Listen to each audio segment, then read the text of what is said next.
Have you ever seen one of those giant rifles that look like something out of a cartoon? Believe it or not, these oversized guns weren't just for show, but part of an innovative method for teaching new recruits. Today, we're diving headfirst into the history of the M series of training devices and why the military thought double-sized rifles would be the perfect teaching aids.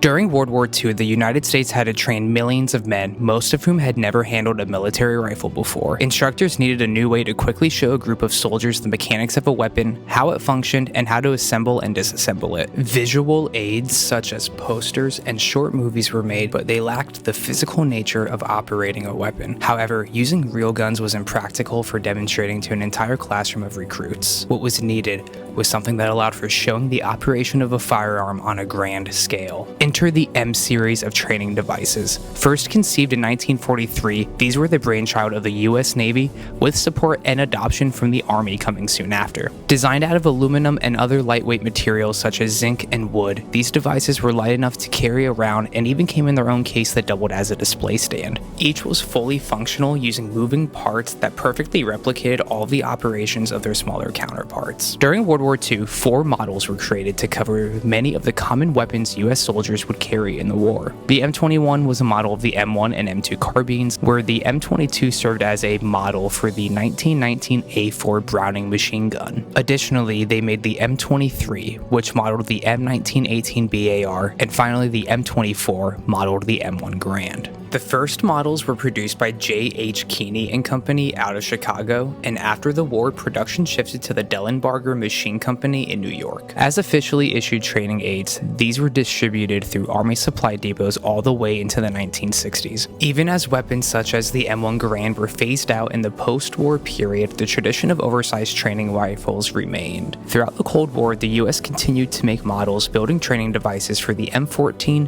M16, and even the 50 cal Ma Deuce, so instructors could point out every moving part in detail and get their troops ready for modern warfare. While these giant rifles may look funny to us today, they solved a very real problem: how to train thousands of recruits at once in the middle of one of the biggest conflicts of the 20th century. In a way, they're as much a part of military history as the weapons themselves. Here at Sarco, we have several of these oversized training rifles on display in our Easton, Pennsylvania showroom, including parts of an M21 M1 Carbine trainer and an M24 M1 Garand trainer. Even partially complete, it is clear to see how much larger these are than their real-life counterparts. Having access to these incredible pieces of history in any condition is a real treat, as they represent an important part of the preparation that went into training millions of young soldiers. One can still see the various markings where instructors would have gone over crucial components to ensure their troops were ready for anything. The next time you're in the area, feel free to stop in and check these out. Who knows, they may even be able to come home with you and serve as an exciting part of your own collection. Be sure to subscribe so you don't miss our next video.